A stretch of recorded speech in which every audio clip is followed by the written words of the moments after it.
네, 성도님들 오늘부터는 이 새벽 시간, 특히 이제 월요일, 토요일 이 새벽 시간 우리 목사님들이 설교하는 시간에 이제 로마서를 시작하려고 합니다.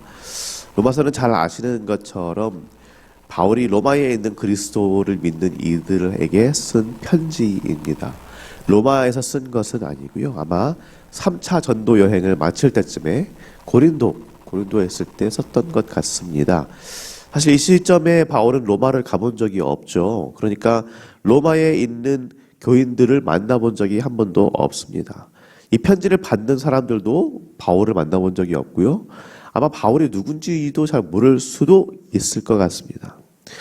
이 사람들은 아마 오순절 사건 때 베드로의 설교를 듣고 회심했던 그 사람들이 로마로 돌아가서 만든 교회가 아닌가 싶고요. 학자들은 그렇게 얘기를 하고요.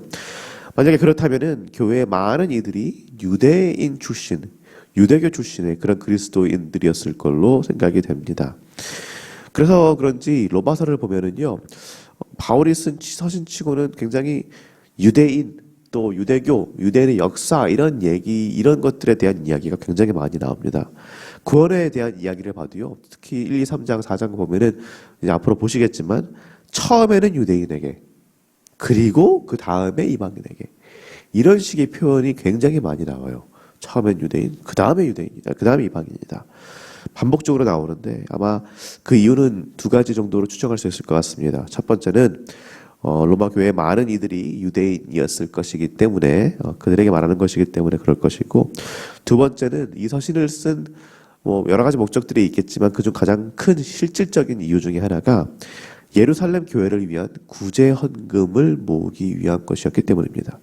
예루살렘 교회가 지금 많이 힘드니까 그 교회를 구제하기 위해서 헌금을 모으는 목적으로 이 서신이 쓰여졌습니다. 사도행전 11장 보면 나오죠. 흉년 때문에 예루살렘 교회가 얼마나 큰 위험에 처했는지, 그래서 헌금을 모아서 주자, 이런 이야기들이 사도행전 11장에 나오고요. 그것만이 아니라 고린도후서 8장 9장을 봐도 이 예루살렘 교회에 대한 이야기, 구제에 대한 이야기 나오고, 이따가 로마서 이제 12장 이후로 봐도 나오고요. 특히 15장에 많이 나오는데요. 이방인 사역자, 이방인을 위한 사역자인 바울의 입장에서 봤을 때 이스라엘 밖에 있는 교회, 유대인들이 아닌 진짜 이스라엘 밖에 있는 이 정통교회가 아닌 이스라엘 밖에 있는 교회들, 이방인들의 교회들, 이들이 헌금을 모아서 구정금을 모아서 그 아버지 격인 예루살렘 교회에 보내는 이 일이 참으로 중요하고 뜻깊은 일이었을 것입니다. 그러니 지금 바울이 로마에 있는 교인들한테 말할 때 구원이 유대인으로부터 온다. 유대인에게 먼저 왔고 그 다음에 로마에 있는 다른 이제 이방인들한테 간다라는 이 말들은 어떻게 보면은 그만큼 이제 이스라엘 교회, 예루살렘 교회를 구제하는 것이 중요한 것이다라는 그런 말이었겠죠. 어쨌든 이 편지를 통해서 바울은 뭘 하는 건가요? 지금 아직 정확하게 체계적인 복음에 대한 설명을 듣지 못했던 로마 교회에 복음의 진술을 알려주는 것이고요. 그리고 그러니 예루살렘 교회에 대한 구제에 동참해달라라는 이 요청을 하는 것입니다. 그러니까요, 예루살렘 교회로 비롯되는 이 유대인들이라는 것이 중요하다. 그냥 버릴 수 없다라는 이야기를 하는 거예요. 특히 로마서 12장 보면 계속해서 나오는데 유대인들에 대한 마음이 얼마나 큰지, 바울이 유대인들에 대한 마음이 얼마나 큰지, 그들을 버리지 않았으면 좋겠다, 이런 이야기들을 계속하죠. 자, 어쨌든 이 전체적인 윤곽을 우리가 기억을 해두고 우리가 앞으로 로마서를 읽었으면 좋겠는데요. 오늘 우리가 읽은 말씀은 이 편지의 도입 부분입니다. 그 당시 헬라 문화의 그 편지 예절에 입각한 그냥 전형적인 그런 형태를 가진 인사말인데요. 내용은 전형적이지 않습니다. 우리 1절 말씀 한번 같이 읽어볼까요? 예수 그리스도의 종 바울은 사도로 부르심을 받아 하나님의 복음을 위하여 택정함을 입었으니. 전형적으로 처음에는 자기 소개를 하는 것인데 그 소개가 참 특이하죠. 사실 제대로 한다고 하면은 이 1절만 해도 한 30분은 써야 됩니다. 적어도. 그래야지 뭔가 이제 설명이 되는데 그냥 짧게 하자면, 지금 1절에서 바울이 자신을 어떻게 소개합니까? 첫 번째, 나는 예수 그리스도의 종이다. 두 번째, 나는 사도로 부르심을 받았다. 세 번째, 나는 하나님의 복음을 위하여 택정함을 입었다라고 합니다. 하나나 5명을 해야 되겠지만 그냥 줄여서 뭉뚱그려서 한꺼번에 말하면 하나님의 복음을 위해서 택정, 영어 버전을 보면 set apart라고 그러는데요. 그러니까 구별되었다, 쉽게 말하면 구별되었다라는 거예요. 본인이 하나님의 복음을 위해서 구별되었고 사도로 하나님께서 부르셔서 예수 그리스도의 종이 되었다. 이런 얘기입니다. 구별되어서 부르심을 받고 하나님의 예수 그리스도의 종이 됐다. 그러니까 무슨 말입니까? 바울 자신의 이 정체성을 두고 봤을 때, 사도 바울의 정체성을 두고 봤을 때 사도로서 또 그리스도의 종으로서의 자신을 있게 만든 것이 무엇이냐? 복음이라는 겁니다. 복음. 하나님의 복음, 이 복음 때문에 본인이 부르심을 받았다라는 말입니다. 성도님들, 우리가 지금 이 자리에 앉게 된 이유는 무엇입니까? 왜 이 새벽에 나와가지고 이 자리에 앉아 있습니까?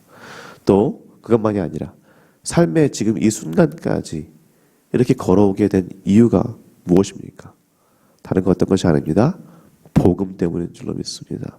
예수 그리스도의 복음, 그 복음이 우리를 숨쉬게 하고 이 자리까지 살게 한 줄로 믿습니다. 그 힘, 복음의 힘, 그 복음의 힘을 믿으실 줄 믿고요. 앞으로 로마서를 나누면서 이 복음의 힘에 대해서 계속해서 나누겠습니다. 어쨌든 그 내용이 앞으로 이제 계속 나올 텐데 이 1절 이후를 보면은 이 복음에 대해서 바울이 아주 짧게 설명을 하죠. 앞으로 여러 장에 걸쳐서 바울이 계속해서 얘기하겠지만 일단 맛보기로 알려주는 것입니다. 우리 2절에서 4절 말씀 함께 읽어보겠습니다. 이 복음은 하나님이 선지자들을 통하여 그의 아들에 관하여 성경에 미리 약속한 것이라. 그의 아들에 관하여 말하면 육신으로는 다윗의 혈통에서 나셨고 성경의 영어로는 죽은 자들 가운데서 부활하사 능력으로 하나님의 아들로 선포되셨으니 곧 우리 주 예수 그리스도시니라. 아멘. 이 복음에 대해서 설명을 하는데 그 시작을 어떤 이야기를 하느냐?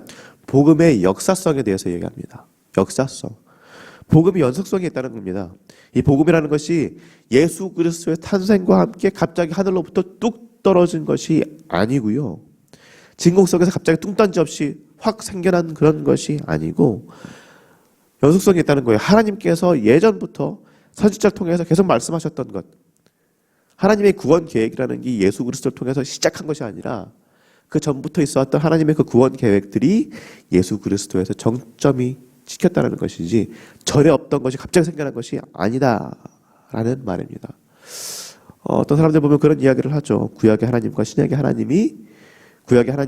하나님이 너무 다르고 구약의 반이교 같은 것들을 보면은 이제 구약의 하나님을 악한 신, 또 신약의 하나님을 예수 그리스도 선한 신, 뭐 이렇게 보기도 하는 그런 말도 안 되는 이야기들이 있잖아요. 너무 다르다라고 얘기를 하는데 그게 아니라는 말입니다.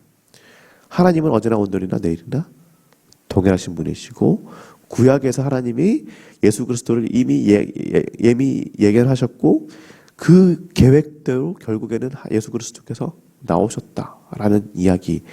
구약에서 하나님이 백성들을 그냥 내버려 두신 것이 아니라 계속해서 연속적으로 그들을 구원하시기 위해서 우리를 구원하시기 위해서 일하셨다라는 말입니다. 예수님 그분도 결국엔 뭐예요? 유대인이시잖아요. 유대인이에요. 다윗의 혈통에서 났다라고 지금 사도 바울이 말하고 있습니다. 이 역사성 속에서 하나님의 구원이 예수 그리스도를 통한 이 복음이 나타났다라고 바울이 얘기하는 것입니다. 그런데 그 역사성만 있는 것이 아니라 의외성이 또 있죠. 성결의 영, 즉 성령으로 봤을 때는 어떻다는 거예요? 죽은 자들 가운데서 부활하사 능력으로 하나님의 아들로 선포가 되셨다. 아버지의 뜻을 받들어서 이 땅에 오시고 죽음까지 순종하시다가 부활하셔서 온 천하에 이 예수 그리스도가 하나님의 아들이다라고 선포가 되어졌다라는 말입니다. 우리가 믿는 우리의 복음이라는 것이요, 그냥 지금 이 순간 나만을 위한 복음 이런 것이 아닙니다. 예수 그리스도라는 분은 예전부터 있으셨고 지금도 있으시고 앞으로도 있으실 분입니다. 교회의 역사를 통해서, 아니 그 이전에 유대인들의 역사를 통해서 이 땅에 오신 분이 예수님이시고 우리에게 선포되신 분이 예수님이십니다. 복음이라는 것이 얼마나 크고 얼마나 위대한 것인지, 그 긴 시간 동안 하나님께서 예수 그리스도를 통한 복음을 우리에게 보여주셨다는 것이 얼마나 위대하고 놀라운 일인지 우리가 잘 알아야 합니다. 이 위대한 복음을 위해서 이 복음을 섬기는, 이 복음을 위해서 부르심을 받은 것이 누구냐? 다 바로 바울이다라고 본인이 얘기를 하죠. 예수 그리스도를 섬기는 종으로 부르심을 받은 것이 바울인데, 그런데 바울만 그런 것이 아니죠. 6절 말씀 같이 한번 읽어보겠습니다. 너희도 그들 중에서 예수 그리스도의 것으로 부르심을 받은 자니라. 이 위대한 복음, 이 놀라운 복음, 이 복음을 위하여서 예수 그리스도의 것으로 부르심을 받은 게 바울만이 아니라 또 누구라고 합니까? 너희도, 즉 우리도. 여기에 앉아 계신 성도님들 한 분 한 분이 이 복음을 위해서, 예수 그리스도를 위해서 부르심을 받은 자들이라는 것입니다. 로마의 교인들 바울 만나보지도 못했습니다. 사실 베드로의 설교 그냥 그것만 아마 들었을 것이고 잘 몰랐을 거예요. 많은 것을 알고 있고 많은 지식을 가지고 있던 것들이 아닙니다. 무슨 목사들처럼 신학교 가가지고 교육을 받고 3년 동안 교육을 받고 그래서 그런 것이 아니라 잘 몰랐을 거예요. 그런데 그럼에도 불구하고 부르심을 받았다. 사도 바울은 담대히 말합니다. 뭘 위해서요? 복음을 위해서, 예수 그리스도를 위해서. 성도님들, 여기 계신 성도님들 한 분 한 분이 그 부르심을 받은 분들입니다. 내가 뭐 아는 게 없어요. 내가 평신도인데요. 내가 뭘 안다고요? 그게 아니고요. 우리 모두는, 그래서 성도들은 예수 그리스도로 섬길 수 있는 이들이고, 그 복음을 굳게 붙잡고 그 복음을 가지고 세상으로 나갈 수 있는 그런 힘 있는 자들입니다. 왜? 복음이 힘이 있기 때문입니다. 예수께서 힘이 있으시기 때문입니다. 그러니 사랑하는 성도님들, 나는 누구인가요? 내 정체성이 뭐예요? 그리스도의 종으로, 그리고 복음으로 택장을 받았고 부르심을 받았다라는 이 정체성을 담지하시고 그 복음이 주는 힘을 가지고 이 세상을 온전히 담대하게 살아내시는 우리 성도님들 한 분 한 분 되시기를 예수님의 이름으로 축원합니다. 오늘부터 그 삶 잘 살아내실 수 있기를 바랍니다. 복음이 여러분과 함께합니다. 복음이 여러분에게 힘을 줄 것입니다. 그 복음을 가지고 모든 일들, 오늘 닥치는 모든 일들, 이번 주 닥치는 모든 일들 잘 이뤄내실 수 있는 우리 모든 성도님들 되시기를 예수님의 이름으로 축원합니다. 이제 말씀을 생각하며 함께 기도하도록 하겠습니다.